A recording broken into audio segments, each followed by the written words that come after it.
أعوذ بالله من الشيطان الرجيم. بسم الله الرحمن الرحيم. السلام علیکم ورحمۃ اللہ وبرکاتہ۔ الحمد للہ رب العالمین والصلاة والسلام علی رسولہ الامین وعلی آلہ وصحبہ اجمعین ومن تبعہم بإحسان الی یوم الدین، اما بعد فاعوذ باللہ من الشیطان الرجیم، بسم اللہ الرحمن الرحیم۔ إنا أرسلنا إليكم رسولا شاهدا عليكم كما أرسلنا إلى فرعون رسولا فعصى فرعون الرسول فأخذناه أخذا وبيلا۔ امام محمد بن عبد الوہاب بن سلیمان التمیمی رحمہ اللہ کی مشہور کتاب اصول ثلاثہ، اس سے پہلے اس کے تقریباً 2 یا 3 درس ہو چکے ہیں۔ آج کا یہ درس امام محمد بن عبد الوہاب رحمہ اللہ کی وہ تنبیہات اور ان کی ان نصیحتوں پر مشتمل ہے جو عقید توحید پر مبنی ہیں، کیونکہ امام محمد بن عبد الوہاب رحمہ اللہ نے اپنی مکمل زندگی مسلمانوں کو جو شرک اور بدعات میں مبتلا ہو چکے تھے، اللہ کو چھوڑ کر کسی اور کی عبادت کرنے میں لگے ہوئے تھے، تقریباً جزیرہ عرب پورا کا پورا جزیرہ عرب شرک میں مبتلا تھا۔ وہ جگہ جہاں نبی صلی اللہ علیہ وسلم نے شرک کے خلاف اپنی زندگی قربان کر دی، جہاں سے شرک کے خاتمے کے لیے تمام کے تمام صحابہ نے کئی طرح کی پریشانیاں مصیبتیں جھیلیں، انہی جگہوں پر، انہی شہروں میں، مکہ اور مدینہ خاص طور پر اور اس کے اطراف کے تمام شہروں میں مسلمانوں نے شرک کے اڈے بنا رکھے تھے۔ بے انتہا کثرت کے ساتھ مسلمان درختوں کی عبادت کر رہے تھے، مسلمان درختوں کی عبادت کرتے تھے، مسلمان قبروں کی عبادت کرتے تھے، مسلمان مردوں کی عبادت کرتے تھے، مسلمان زندہ ولیوں کے، زندہ انسانوں کی عبادت کرنے میں لگے ہوئے تھے۔ تو امام محمد بن عبد الوہاب رحمہ اللہ نے پھر ایسی دعوتی تحریک چلائی کہ اللہ تبارک و تعالیٰ نے ان کے اس دعوت میں وہ برکت و قوت عطا فرمائی کہ آہستہ آہستہ پورا جزیرہ عرب شرک سے پاک ہو گیا، اور اس عقید توحید کی دعوت پھر ساری دنیا میں پھیلی، ساری دنیا میں وہ تحریک پھیلی۔ عقید توحید کی دعوت تو نبی صلی اللہ علیہ وسلم نے پھیلائی تھی، وہیں سے ساری دنیا میں عقید توحید آئی، لیکن بعد میں آہستہ آہستہ جہاں مسلمان دوبارہ شرک میں مبتلا ہو گئے تھے، پھر یہ امام محمد بن عبد الوہاب رحمہ اللہ کی تحریک ایسے پھیلی کہ پھر وہ مسلمان دوبارہ نبی صلی اللہ علیہ وسلم کے راستے پر آنے لگے۔ ایک بڑی بات تھی کہ امام محمد بن عبد الوہاب رحمہ اللہ نے جو عقید توحید کی تحریک چلائی، انہوں نے اس تحریک کا کوئی نام نہیں رکھا، انہوں نے اپنے نام سے کوئی فرقہ، کوئی مسلک، کوئی مذہب نہیں بنایا، اور نہ اس تحریک پر عمل کرنے والے، اس تحریک کو آگے بڑھانے والوں نے کبھی بھی لوگوں کو امام محمد بن عبد الوہاب رحمہ اللہ کی طرف نہیں بلایا۔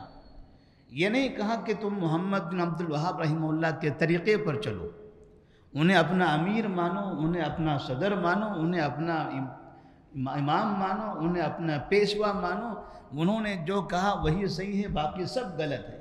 اس طرح کی باتیں ان کے ماننے والوں نے، اس راستے پر چلنے والوں نے کبھی نہیں کہی۔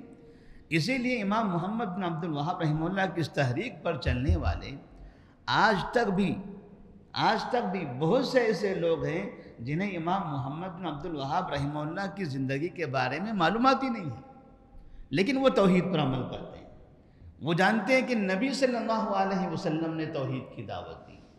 تو اس کا نتیجہ کس وجہ سے نکلا کہ کیونکہ محمد بن عبد الوہاب رحمہ اللہ نے نبی کی طرف بلایا، اللہ کی طرف بلایا، اللہ تبارک و تعالیٰ کی وحدانیت کی طرف، نبی کی رسالت پر عمل کرنے کی طرف بلایا۔ انہوں نے کسی امام کی طرف نہیں بلایا، نہ امام احمد بن حنبل کی طرف، نہ امام ابن تیمیہ رحمہ اللہ کی طرف، نہ امام ابن قیم کی طرف، نہ امام شافعی کی طرف، اور نہ کسی دوسرے امام کی طرف۔ انہوں نے مباشرتاً لوگوں کو اللہ کی جانب اور اس کے رسول کی طرف دعوت دی۔ اس لیے اس تحریک پر عمل کرنے والے دنیا میں جہاں کہیں بھی ہیں، جب ان سے پوچھا جاتا ہے آپ کا امام کون ہے، آپ کا امام کون ہے، وہ یہ نہیں کہتے کہ میرے امام شافعی ہیں، وہ یہ نہیں کہتے میں حنبلی ہوں، میرے امام احمد بن حنبل ہیں، وہ یہ کہتے ہیں ہمارے امام سید المرسلین صلی اللہ علیہ وسلم ہیں۔ دعوت کیا دیتے ہو؟ کتاب و سنت کی دعوت، عقید توحید کی دعوت، نبی کو اپنا اسوہ اور نمونہ ماننے کی دعوت ہے۔ تو اس طرح سے امام محمد بن عبد الوہاب رحمہ اللہ نے کتاب کی ابتدا میں 4 باتیں کہی تھی کہ اعلم رحمک اللہ انہ یجب علینا تعلم 4 مسائل، کہ جان لو کہ آپ کے لیے 4 چیزوں کا جاننا ضروری ہے۔ نمبر 1 العلم، نمبر 2 العمل، نمبر 3 الدعوہ، نمبر 4 الصبر۔ یہ 4 باتیں تھیں، ان 4 باتوں پر ان کا ایک پیغام تھا۔ اب اس کے بعد آپ دوبارہ کہتے ہیں اعلم رحمک اللہ انہ یجب علی کل مسلم و مسلمۃ تعلم 3 هذه المسائل والعمل بہم۔ جان لو اللہ تبارک و تعالیٰ آپ پر رحم فرمائے۔ یہ ان کا ایک خاص اسلوب ہے کہ جب خطاب کرتے ہیں تو اس طرح سے دعائیہ جملے میں کہ اللہ آپ پر رحم فرمائے۔ آپ جان لیجئے اللہ تعالیٰ آپ پر اپنی رحمتیں نازل فرمائے کہ ہر مسلمان مرد اور عورت کے لیے ضروری ہے کہ ان 3 مسائل کو جان لے اور ان پر عمل کرے۔ 3 مسائل کو جانے اور اس پر عمل کرے۔ وہ 4 کے بعد پھر آگے کی بات ہے، علم حاصل کرنا ہے۔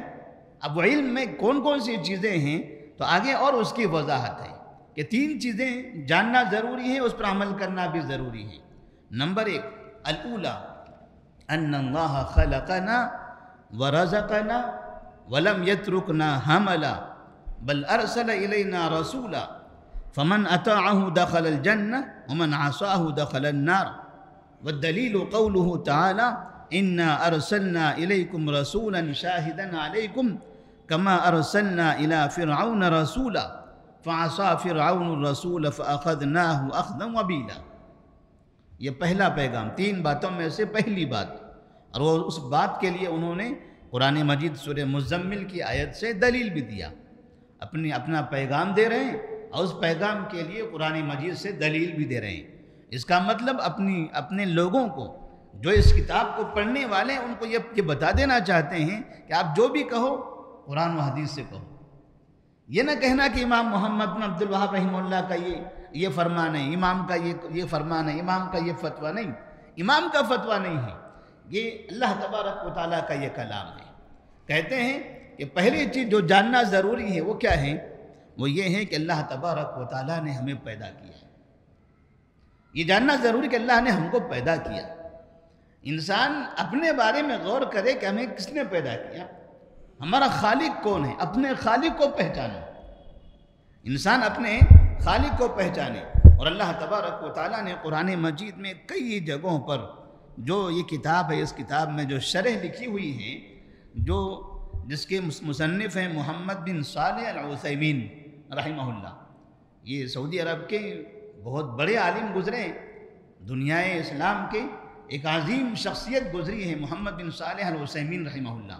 ان کے فتاوے، ان کی کتابیں پوری دنیا میں عام ہیں، تقریباً زبانوں میں ان کی کتابیں پرنٹ ہو چکی ہیں، اور اپنے وقت کے بہت بڑے اور جید اچھے مفتی تھے، فقہ کے بڑے عالم ہوا کرتے تھے محمد بن صالح العثیمین رحمہ اللہ۔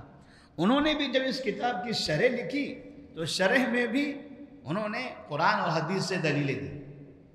جب انہوں نے شرح لکھی تو شرح میں بھی یہ امام کا فتویٰ، یہ امام کا قول نہیں، اللہ کا فرمان کیا ہے اور نبی کی حدیثیں کیا ہے۔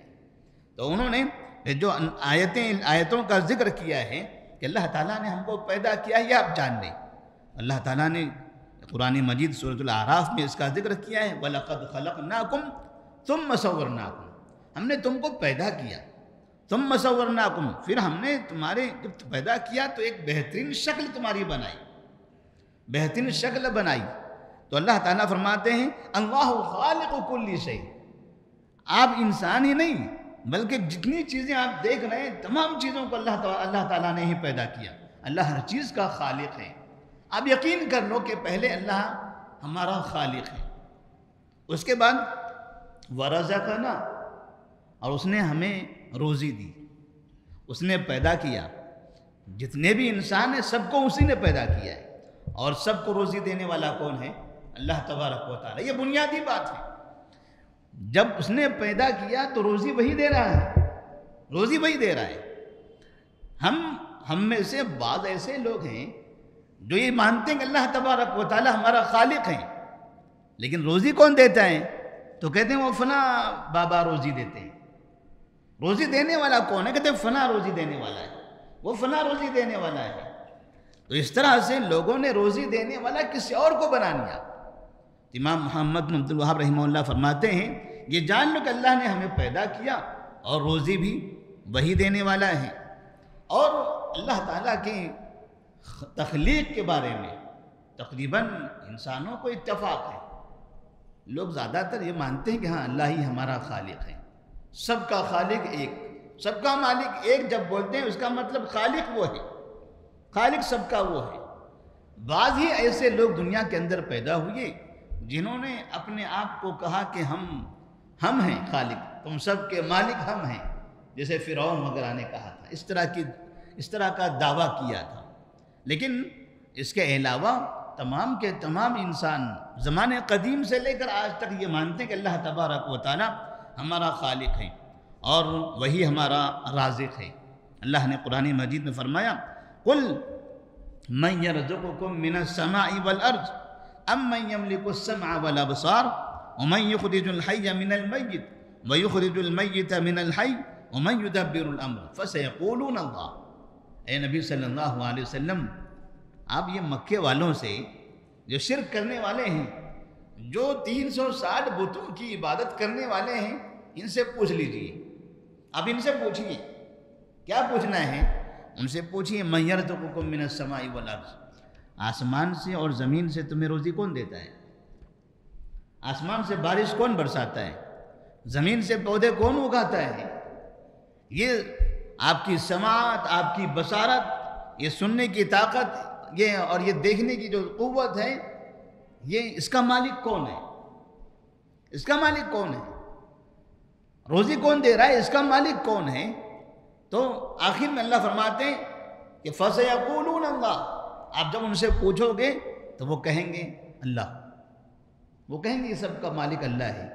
اللہ تعالیٰ ہی آسمان و زمین سے روزی دینے والا ہے، آسمان سے بارش برسانے والا وہی ہے، زمین سے پودے اگانے والا وہی ہے۔ مطلب یہ کہ کفار مکہ بھی جب ان سے یہ پوچھا جائے تو وہ یہ مانیں گے کہ اللہ تعالیٰ ہمارا خالق ہے، وہی ہمارا رازق بھی ہے۔ اس کا مطلب ربوبیت، اللہ کو رب ماننا، اللہ کو خالق ماننا، اللہ کو رازق ماننا، اس میں کفار مکہ بھی مسلمانوں کے ساتھ موافق تھے۔ مسئلہ ان کا آگے تھا، جو اختلاف تھا، جو مسئلہ بنا وہ اس کا تذکرہ آگے آ رہا ہے۔ وَلَمْ يَتْرُكْنَا حَمَلًا بَلْ أَرْسَلَ إِلَيْنَا رَسُولًا، اور پھر اللہ تعالیٰ نے ہم کو پیدا کیا، روزی دی، لیکن ایسے ہی بیکار نہیں چھوڑ دیا، بلکہ ہمارے پاس ایک رسول بھیجا، ہمارے پاس ایک رسول بھیجا۔ فَمَنْ أَطَاعَهُ دَخَلَ الْجَنَّةَ وَمَنْ عَصَاهُ دَخَلَ النَّارِ، اب جو اس رسول کی اطاعت کرے گا وہ جنت میں داخل ہوگا، اور جو اس کی نافرمانی کرے گا وہ جہنم میں داخل ہوگا۔ یہاں سیدھے وضاحت ہے۔ امام محمد بن عبد الوہاب رحمہ اللہ نے گویا تمام انسانوں کو یہ پیغام دیا کہ نبی کی اطاعت ہے، نبی کی اطاعت جو کرے گا وہ جنت میں داخل ہوگا، نبی کی جو نافرمانی کرے گا وہ جہنم میں داخل ہوگا۔ کبھی بھی زندگی میں انہوں نے یہ نہیں کہا کہ فلاں امام کا دامن پکڑو گے تو کامیاب ہو جاؤ گے، 4 امام ہیں، 4 میں سے ایک کو مانو آپ، اس لے کے جو حنفی ہوتا ہے وہ کہتے ہیں امام ابو حنیفہ کو مانو، جو شافعی ہوتا ہے وہ کہتے ہیں امام شافعی کو مانو، جو مالکی ہوتا ہے وہ کہتے ہیں امام مالک کو مانو، جو حنبلی ہوتا ہے کہتے ہیں امام احمد بن حنبل کو مانو۔ تو مسلمان کہتا ہے کس کو مانے؟ وہ کہتا ہے ابو حنیفہ کو، یہ کہتا ہے امام مالک، وہ کہتا ہے شافعی کو، وہ کہتا ہے احمد بن حنبل کو۔ ماننا تو کس کی ہم نے؟ کیونکہ یہ چاروں طرح کی باتیں کرنے والے ہمارے محلے میں، ہمارے پڑوس میں رہتے ہیں۔ ادھر والا ایسی کہتا ہے، ادھر والا ویسے بولتا ہے، ادھر والا الگ بولتا ہے، پیچھے والا، چاروں کے بیچ میں پھنسا ہوں میں مجھے سمجھ میں یہ نہیں آ رہا ہے کہ آخر کون سا امام ہے جس کو میں فالو کروں۔ امام محمد بن عبد الوہاب رحمہ اللہ نے کہا یہ چاروں کے چنگل سے نکلو اور سیدھے سید المرسلین صلی اللہ علیہ وسلم، اس کے اور اس کے بنائے ہوئے امام کی طرف نہیں، رب العالمین کے بنائے ہوئے امام کی طرف آؤ، رب العالمین کے بنائے ہوئے امام کی طرف۔ وہ ایسا امام ہے جس امام کا کوئی ثانی نہیں ہے۔ امام ابو حنیفہ کا ثانی ہے امام مالک ہے، امام شافعی ہے، امام احمد بن حنبل ہے، ان کے علاوہ دوسرے امام ہیں، لیکن جو محمد بن عبداللہ صلی اللہ علیہ وسلم ہیں ان کا مقابل کوئی نہیں ہے۔ کوئی نہیں کہہ سکتا کہ یہ امام محمد بن عبد الوہاب، یہ محمد صلی اللہ علیہ وسلم اور یہ فنا اور فنا، نبی کے مقابلے میں کوئی کسی کو نہیں لا سکتا۔ کیوں کہ ان کو جو امام بنایا ہے وہ رب العالمین نے بنایا، اب ان کے علاوہ کوئی اور کسی اور کے امام نہیں بنا سکتا۔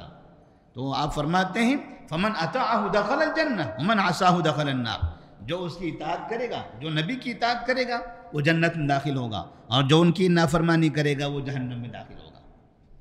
نبی کی نافرمانی کسی کے لیے بھی جائز نہیں ہے۔ اس کا مطلب اگر ہم سے بھی کوئی غلطی ہوتی ہے، ہماری باتوں میں بھی کہیں کوتاہی ہوتی ہے، تو آپ کو ہماری باتوں پر یقین کرنا ضروری نہیں ہے، نبی کی باتوں پر۔ نبی کی اطاعت کرو اور نبی کی نافرمانی سے بچو، کیونکہ اللہ تبارک و تعالیٰ نے فرمایا اِنَّا أَرْسَلْنَا إِلَيْكُمْ رَسُولًا شَاهِدًا عَلَيْكُمْ كَمَا أَرْسَلْنَا إِلَىٰ فِرْعَوْنَ رَسُولًا۔ دلیل دے دیا انہوں نے، کیوں میں یہ کہہ رہا ہوں کہ نبی کی اطاعت کرو، نبی کی نافرمانی سے بچو۔ اس لیے یہ سورہ مزمل میں اللہ تعالیٰ فرماتے ہیں کہ ہم نے تم سب کی جانب ایک رسول بھیجا ہے جو تم سب پر گواہ ہیں، کما ارسلنا الی فرعون رسولا، جیسا ہم نے فرعون کے پاس بھی ایک رسول بھیجا تھا۔ فعصا فرعون الرسول، تو فرعون نے رسول کی نافرمانی کی، نافرمانی کی۔ فاخذناہ اخذا وبیلا، تو ایسی صورت میں ہم نے انہیں انتہائی خطرناک مضبوط طریقے سے پکڑ لیا، ہم نے اس فرعون کو تباہ کر دیا، اسے ہمیں سزا دے دی، اسے ہم نے گرفتار کر لیا، کیونکہ اس نے رسول کی نافرمانی کی۔ وہ کافر تھا، اس کے پاس رسول آئے، نافرمانی کی تو ہم نے اسے پکڑ لیا۔ تمہارے پاس بھی ہم رسول بھیج رہے ہیں، اگر تم نے بھی اس کی نافرمانی کی تو جیسے اتنا بڑا بادشاہ، اتنی بڑی قوت والا، اتنی بڑی فوج والا، اس کو ہم نے پکڑ لیا تو تمہیں ہم نہیں پکڑ سکتے، جیسے اسے پکڑا گیا ہے نافرمانی کی بنا پر، تمہیں بھی ویسے ہی پکڑا جائے گا۔ تو پہلی بات یہ تھی کہ اللہ نے ہم کو پیدا کیا، ہمیں اس نے روزی دی ہے، اور پھر ہمیں اس نے بیکار نہیں چھوڑا، ہمارے پاس ایک رسول بھیجا ہے، اس رسول کی اطاعت کرنا ہے، جو ان کی اطاعت کرے گا وہ جنت میں داخل ہوگا، جو ان کی نافرمانی کرے گا وہ جہنم میں داخل ہوگا۔ یہ پہلی بات تھی۔ دوسری بات، ان اللہ لا یرضى ان یشرک معه احد فی عبادته، لا ملک مقرب ولا نبی مرسل۔ اللہ تبارک و تعالی اس بات سے راضی نہیں ہے کہ اس کے ساتھ اس کی عبادت میں کسی کو شریک کر لیا جائے۔ جب آپ نے مان لیا کہ وہ خالق ہے، رازق ہے، تو اب یاد رکھو کہ اب اس کی عبادت میں کسی کو شریک کیا جائے، اللہ تبارک و تعالی اس سے راضی نہیں ہے۔ کس کو شریک کیا جائے؟ لا ملک مقرب، اب چاہے کوئی فرشتے کو اللہ کی عبادت میں شریک کرے، لا ملک مقرب، مقرب فرشتہ کون ہوگا؟ جبرائیل علیہ السلام، جو فرشتوں کے سردار سمجھے جاتے ہیں، جو ہمیشہ انبیاء علیہ السلام پر وحی نازل کرتے ہیں، چاہے وہ مقرب فرشتہ ہی کیوں نہ ہو، یا اس سے اور قریب جو عرش کے ستون کو پکڑے ہوئے ہیں وہ لوگ، جو انتہائی قریب ہوتے ہیں، ولا نبی مرسل، اور نہ کوئی بھیجے گئے رسول، بھیجے گئے نبی۔ جب فرشتے کو اللہ کی عبادت میں شریک نہیں کیا جا سکتا، نبی کو اللہ کی عبادت میں شریک نہیں کیا جا سکتا، تب یہ ولی، پیر، مرشد، بابا، گانجا، فلاں، یہ فلاں، یہ ایسے لوگوں کو کوئی کہتا یہ فلاں بابا کون ہے تو کہتے ہیں برہنہ شاہ بابا۔ گھوڑے پیر، ہاتھی پیر، گدھے پیر، ایسے پیروں کے نام بھی رکھے ہوئے لوگوں نے۔ جانوروں کے ناموں پہ یہ پیروں کے نام ہیں، جانوروں کے ناموں پر کوئی ہاتھی پیر کہتا ہے، کوئی گھوڑا پیر کہتا ہے، کوئی گدھا پیر بولتا ہے، کوئی برہنہ شاہ لکھ دیتا ہے اپنے درگاہوں کے ناموں پر۔ ہمارے شہر کے اندر موجود ہے برہنہ شاہ، اولڈ سٹی کے اندر برہنہ شاہ۔ برہنہ مطلب ننگا، ننگے شاہ کون ہے؟ اس کے پاس جاتے ہیں لوگ، روزی مانگتے ہیں، کیا نام ہے اس کا؟ برہنہ، ننگے شاہ، ننگے دھڑنگے انسان، جس سے روزی مانگنے جاتے ہیں اس کا یہ نام رکھا ہوا ہے لوگوں نے۔ امام محمد بن عبد الوہاب رحمہ اللہ فرماتے ہیں چاہے فرشتہ ہی کیوں نہ ہو یا نبی کیوں نہ ہو، اللہ ان سب کا خالق ہے۔ جیسے ہمارا خالق ہے ویسے سید المرسلین صلی اللہ علیہ وسلم کا خالق کون ہے؟ اللہ تبارک و تعالی۔ نبی کے پاس آنے والے فرشتے جو وحی لے کر آتے تھے، جبرائیل علیہ السلام، ان کا خالق کون ہے؟ اللہ تبارک و تعالی۔ وہ خالق ہیں، یہ سب کے سب مخلوق ہیں، یہ سب مخلوق ہیں، لہذا کسی بھی مخلوق کو خالق کے برابر نہیں کیا جا سکتا۔ عبادت صرف اور صرف اللہ کی ہونی ہے۔ اور اس کی دلیل کیا ہے؟ والدلیل قولہ تعالی وَأَنَّ الْمَسَاجِدَ لِلَّهِ فَلَا تَدْعُوا مَعَ اللَّهِ أَحَدًا۔ جان لو کہ تمام کی تمام مسجدیں اللہ ہی کی ہیں، اور فَلَا تَدْعُوا مَعَ اللَّهِ أَحَدًا، اللہ کے ساتھ کسی اور کو مت پکارو، کسی کو مت پکارو، مع اللہ احدا، کسی کو بھی، کوئی بھی ہو۔ اور یہ بات تو نبی کریم صلی اللہ علیہ وسلم نے اپنے بارے میں خود کہی تھی آخر میں کہ لعنت اللہ علی الیہود والنصارى اتخذوا قبور انبیائہم مساجدا الا فلا تتخذوا قبری مسجدا۔ اللہ کی لعنت یہود و نصارہ پر کہ انہوں نے اپنے انبیاء کی قبروں کو سجدہ گاہ بنایا تھا۔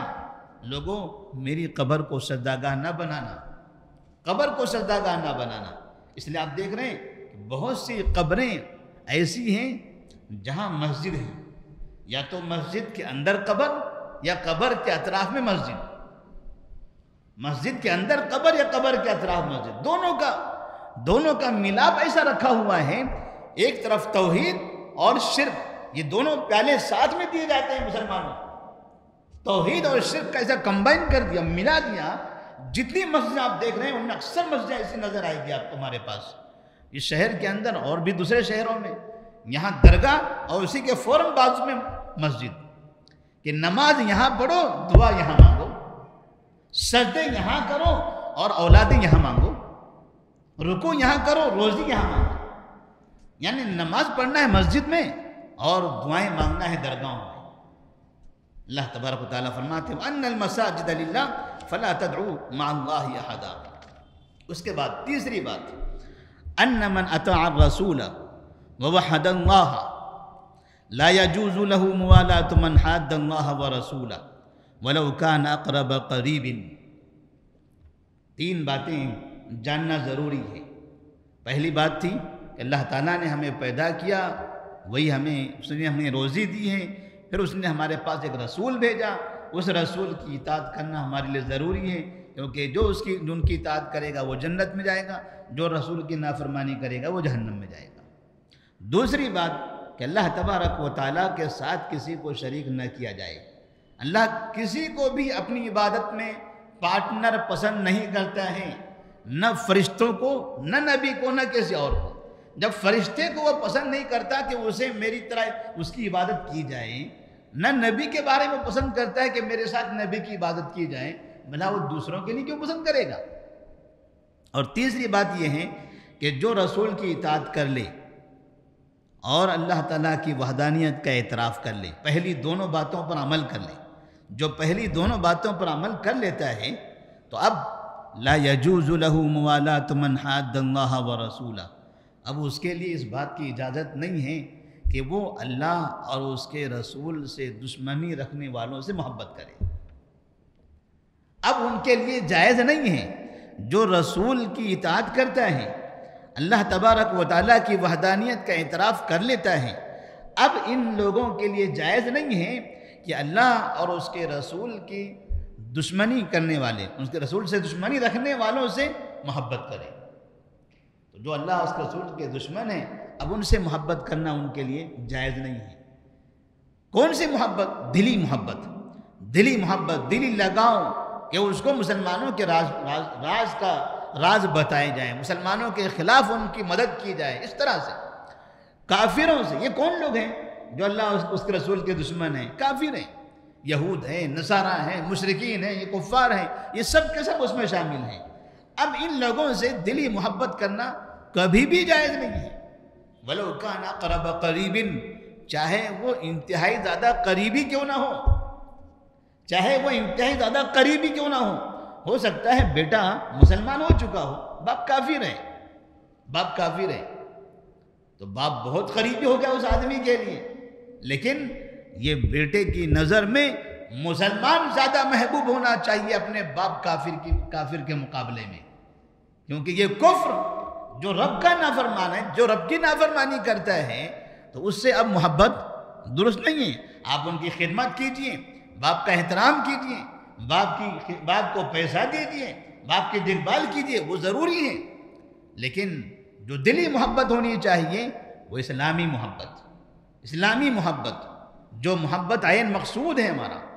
اور والدلیل قوله تعالی لا تجد قوما یؤمنون باللہ والیوم الآخر، پھر دلیل دیا انہوں نے، دلیل کے طور پر قرآن مجید کی آیت پیش کی کہ لا تجد قوما یؤمنون باللہ والیوم الآخر یوادون من حاد اللہ ورسولہ، آپ نہیں پائیں گے ایسی قوم کو جو اللہ اور آخرت کے دن پر ایمان رکھتے ہیں کہ وہ اللہ کے اور اس کے رسول کے دشمنوں سے محبت کرتے ہوں۔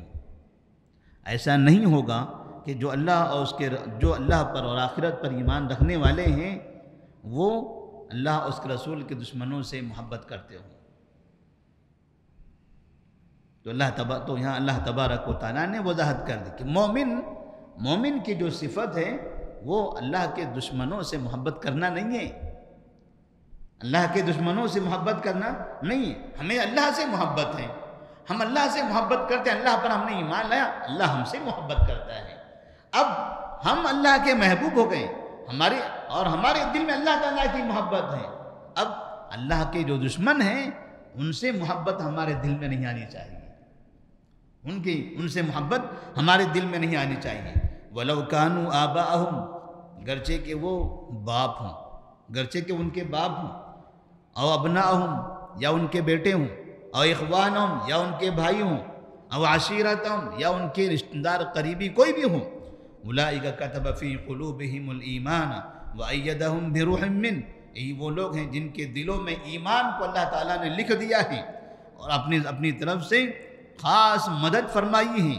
وَيُدْخِلُهُمْ جَنَّاتٍ تَجْرِي مِن تَحْتِهَا الْأَنْهَارُ، اور انہیں ایسے باغات میں ایسے جنتوں میں داخل کرے گا جن کے نیچے نہریں جاری ہوں گی، خالدین فیہا، اس میں وہ ہمیشہ رہیں گے، رضی اللہ عنہم ورضوا عنہ، اللہ تبارک و تعالیٰ ان سے راضی ہوا، وہ ان سے راضی ہو گئے۔ اولئک حزب اللہ، یہی اللہ کا گروہ ہے، اولئک حزب اللہ، یہ اللہ کا حزب ہے، حزب اللہ ہے، یعنی اللہ کا گروہ ہے، اللہ کی جماعت ہے۔ الا ان حزب اللہ هم المفلحون، سنو اللہ تبارک و تعالیٰ کی ہی جماعت کامیاب ہونے والی ہے۔ دنیا کے اندر حزب اللہ نامی ایک تنظیم ہے، اسلام کے دشمنوں کی تنظیم، مسلمانوں کے قاتلوں کی تنظیم، یہود و نصارہ کے بھائیوں کی تنظیم، جو صحابہ کے دشمن ہیں ان کی تنظیم، ایسے لوگوں نے اپنی تنظیم کا نام حزب اللہ رکھ لیا، نہ انہیں نبی سے محبت ہے، نہ انہیں صحابہ سے محبت، وہ صحابہ کو کافر مانتے ہیں۔ حزب اللہ جو اپنے آپ کو کہتے ہیں لبنان والے، وہ صحابہ کو کافر مانتے ہیں۔ مسلمان کہہ رہے ہیں ابھی حزب اللہ آئے گا فلسطین آزاد کرے گا، جو صحابہ کو کافر مانتا ہے وہ فلسطین سے محبت کرتا ہوگا، اسے فلسطین کی آزادی کی فکر ہوگی، جس نے ہزاروں فلسطینی مسلمانوں کا خود قتل کیا ہے اپنے ہاتھوں سے، وہ اسرائیل کے ہاتھوں سے مسلمانوں کو بچائے گا۔ یہ ایسے نئے نام، جیسے حماس نامی ایک تنظیم، یہ حزب اللہ نامی تنظیم، اسلامی کے نام رکھتے ہیں، داعش نامی ایک تنظیم تھی، وہ بھی دعویٰ پتہ نہیں اسلامیہ کیا کیا اس کے اندر نام تھا۔ اسلامک نام ایسے عربی نام جوڑ دیتے ہیں، ساری دنیا کو الو بنا دیتے ہیں اور لوگوں کو بتاتے ہیں دیکھو ہم ہیں ساری دنیا کو بچانے والے، ساری دنیا کے مسلمانوں کے خیر خواہ۔ اور ہمارے پاس کے کچھ ایسے مولوی ہیں، خاص طور پر شمالی ہند کے جو بڑے ادارے پڑے ہوئے ہیں، اکثر مولوی ڈیڑھ دماغ کے ہوتے ہیں۔ اکثر مولوی ان تنظیموں کے ناموں کو دیکھ کر ان کی بیعت کرنا شروع کرتے ہیں۔ یہ گلی گلی بیعت کرنے کے عادی ہیں، ہر پیر کے ہاتھ بیعت کرتے ہیں، صبح ہو گئی بیعت، شام ہو گئی بیعت۔ تو جتنے بھی ایسے آتنکوادی تنظیمیں، اسلام دشمن تنظیمیں پیدا ہوتی ہیں، سب سے پہلے ان کے ہاتھوں پر بیعت کرنے والے نارتھ انڈیا کے مولوی ہوتے ہیں۔ کوئی داعش کے ہاتھ پر بیعت کر رہا ہے، کوئی حماس کے ہاتھ پر بیعت کر رہا ہے، کوئی حزب اللہ کے ہاتھ پر بیعت کر رہا ہے، کہتے ہیں یہ ہے اسلامی ہیرو، یہ اسلامی ہیرو ہیں۔ جو صحابہ کو کافر مانے وہ اسلام کا ہیرو ہوتا ہے۔ اس لیے کہتے ہیں کہ توحید بہت ضروری ہے۔ جتنے لوگ آج ہندوستان میں خاص طور پر امام ابو حنیفہ رحمہ اللہ کی تقلید کے جال میں پھنسے ہوئے ہیں، ان میں اکثر لوگوں کا یہ حال ہے، ان میں اکثریت کا یہ حال ہے کہ وہ شیعوں کو اپنا بھائی مانتے ہیں، اسلام کے دشمنوں کو اپنا بھائی مانتے ہیں، صحابہ کے دشمنوں کو اپنا بھائی مانتے ہیں۔ اور نارتھ انڈیا میں جو بڑے بڑے ادارے ہیں حنفی مسلک کے، یہاں کے علماء ان کی اکثریت اسلام کے دشمن شیعوں کو اپنا بھائی سمجھتی ہے۔ شیعہ کافروں جو صحابہ کو کافر مانتا ہے، اس کو یہ لوگ کہتے ہیں یہ ہمارے بھائی ہیں۔ یہ کیسے ہو سکتا ہے؟ تو نام انہوں نے رکھ لیا، نام انہوں نے ایسے رکھ لیا کہ اس سے یہ لوگ ان کے پیچھے غلط طریقے سے پڑ گئے۔ اللہ تبارک و تعالیٰ نے یہاں پر فرمایا اولئک حزب اللہ۔ حزب اللہ کون ہے؟ کس کو کہا جاتا ہے حزب اللہ؟ جو اللہ سے محبت کرے اور آخرت پر یقین رکھے، کافروں سے محبت نہ کرے، اس کو کہتے ہیں حزب اللہ۔ کافروں سے محبت نہ کرنے والوں کو حزب اللہ کہا جاتا ہے۔ یہاں یہودیوں سے محبت کرنے والوں کا نام حزب اللہ لبنانی رکھا ہوا ہے۔ تو اللہ تبارک و تعالیٰ نے یہاں پر اس کی وضاحت فرمائی۔ تو امام محمد بن عبد الوہاب رحمہ اللہ فرماتے ہیں کہ جو رسول کی اطاعت کرے، اللہ کی وحدانیت کا اعتراف کرے، تو اب ایسے لوگوں کے لیے جائز نہیں ہے کہ وہ کافروں سے، اللہ اور اس کے رسول کے دشمنوں سے دلی محبت رکھے، یہ ان کے لیے جائز نہیں ہے۔ تو ضروری ہے کہ اسلام جو اللہ نے دیا ہے، المسلم اخو المسلم، مسلمان کا بھائی ہے، مسلمان کا بھائی ہے۔ اور آج ہم دیکھ رہے ہیں تقریباً کئی دن ہو گئے فلسطین میں مسائل چل رہے ہیں، ہمارے پاس روزانہ دعائیں ہوتی ہیں، اللہ تعالیٰ ہماری دعاؤں کو قبول فرمائے۔ تقریباً ساری دنیا میں فلسطینی مظلوم مسلمانوں کے لیے دعائیں کی جا رہی ہیں۔ فلسطینی بچے ہیں، عورتیں ہیں، بوڑھے ہیں، تباہ ہو رہے ہیں، برباد ہو رہے ہیں۔ ایسی تباہی، ایسی بربادی یہ کن کی وجہ سے ہو رہی ہے؟ یہ کن کی وجہ سے ہو رہی ہیں؟ یہود کی وجہ سے۔ سب کے سامنے ایک ہی شکل ہے، اللہ یہودیوں کو تباہ کرے، اللہ یہودیوں کو تباہ کرے۔ دعا یہودیوں کی تباہی کے ساتھ ساتھ شیعوں کے نام کے ساتھ بددعا ہونی چاہیے، اس لیے کہ فلسطینی مسلمانوں کی بربادی میں جو حماس اور حزب اللہ نے اور دیگر شیعہ تنظیموں نے جو کردار ادا کیا ہے، یہ کردار مسلمانوں کے لیے بہت ہی زیادہ نقصان دہ ہے، اور یہ قدیم زمانے سے چلا آ رہا ہے۔ جس طرح یہودیوں کے خلاف بددعائیں ہوتی ہیں، ایسے شیعوں کے خلاف بھی بددعائیں ہونی چاہیے، اس لیے کہ مسلمانوں کا قتل عام کرانے والی تنظیمیں یہ تنظیمیں ہیں، شیعہ جہاں بھی ہوں گے وہ مسلمانوں کا قتل عام کریں گے، اور ہم نے ہمیشہ دیکھا ہے، ہم نے تقریباً ایک دو جمعہ پہلے یا اس سے پہلے ہم نے یہاں پر خطبے کے اندر بیان کیا تھا کہ مسلمانوں کو پوری تاریخ میں جتنا نقصان شیعوں سے ہوا ہے اتنا یہود و نصارہ سے بھی نہیں ہوا۔ اسلام کے آنے کے بعد، خلفائے راشدین کے زمانے کے بعد سے، جب مسلمانوں کا غلبہ آیا ساری دنیا کے اندر، تو اس کے بعد سے جتنا نقصان مسلمانوں کو شیعوں سے ہوا اتنا یہود و نصارہ سے بھی نہیں ہوا، اور جتنا آج قتل عام فلسطین میں ہو رہا ہے اس سے کہیں زیادہ قتل عام سیریا میں ہوا ہے، اور سیریا میں قتل عام کرنے والے مکمل کے مکمل شیعہ تھے۔ ہمارے پاس ان کے خلاف بددعائیں نہیں ہوئی تھی۔ وہ تصویریں جو فلسطین کی آج آ رہی ہیں نا، جو چھوٹے چھوٹے کلپ بنا بنا کر لوگ بھیج رہے ہیں، سیریا میں جب اس طرح مارے جا رہے تھے تب لوگوں نے کلپ نہیں بنایا تھا، کیونکہ یہ بنانے والے، یہ میڈیا چلانے والے دو مذہب کے لوگ ہیں۔ ایک مذہب کا نام ہے شیعیت، دوسرے مذہب کا نام ہے حنفیت۔ یہ زیادہ تر میڈیا میں بیٹھنے والے یہی لوگ ہیں، اور چونکہ سیریا میں قتل کرنے والے شیعہ تھے، نہ شیعوں نے اس کی خبریں پھیلائی نہ حنفیوں نے اس کی خبریں پھیلائی، ان دونوں نے خبریں چھپا کر رکھی، نہ اردو اخبارات میں، نہ ٹیلی ویژن میں، نہ کہیں پر۔ اور آج بھی اگر خبریں پھیلا رہے ہیں تو یہودیوں کے نام سے، اور جن کی وجہ سے یہ قتل عام ہو رہا ہے، جو آگ لگا رہے ہیں ان لوگوں کو مکمل ہیرو بتایا جا رہا ہے۔ حماس ہیرو ہے، حزب اللہ ہیرو ہے، ایران ہیرو ہے، ترکیہ ہیرو ہے۔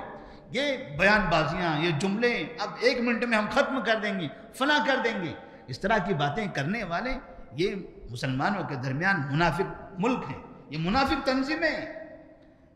ایران اور ترکیہ سب سے زیادہ مدد کرنے والا ہے یہودیوں کو۔ پوری دنیا میں یہ 2 ملک ایسے ہیں جس سے اسرائیل کو بہت زیادہ مدد ملتی ہے، اور یہ زندگی میں کبھی بھی یہ لوگ اسرائیل کے خلاف ایک قدم بھی نہیں بڑھا سکیں گے۔ یہ حقیقت ہے، یہ حقیقت ہے۔ مسلمانوں کو سمجھنے کی ضرورت ہے کہ اسلام کے دشمنوں سے، اللہ اور اس کے رسول کے دشمنوں سے محبت کرنے والے کون لوگ ہیں؟ یہ منافقین لوگ ہیں۔ امام محمد بن عبد الوہاب رحمہ اللہ نے ایک قاعدہ بتا دیا کہ اگر واقعی آپ اللہ پر ایمان رکھتے ہو اور محمد صلی اللہ علیہ وسلم کو آپ نبی مانتے ہو، تو پھر یاد رکھنا کبھی بھی اسلام کے اور اللہ اور اس کے رسول کے دشمنوں سے محبت نہ کرنا۔ اور جو لوگ ایسا کر رہے ہیں ان کی وجہ سے مسلمانوں کو بہت نقصان ہو رہا ہے۔ تو یہ 3 باتیں تھیں امام محمد بن عبد الوہاب رحمہ اللہ کی۔ اللہ تبارک و تعالیٰ سے دعا ہے کہ اللہ تبارک و تعالیٰ ہمیں ان باتوں پر عمل کرنے کی توفیق عطا فرمائے۔ السلام علیکم ورحمۃ اللہ وبرکاتہ۔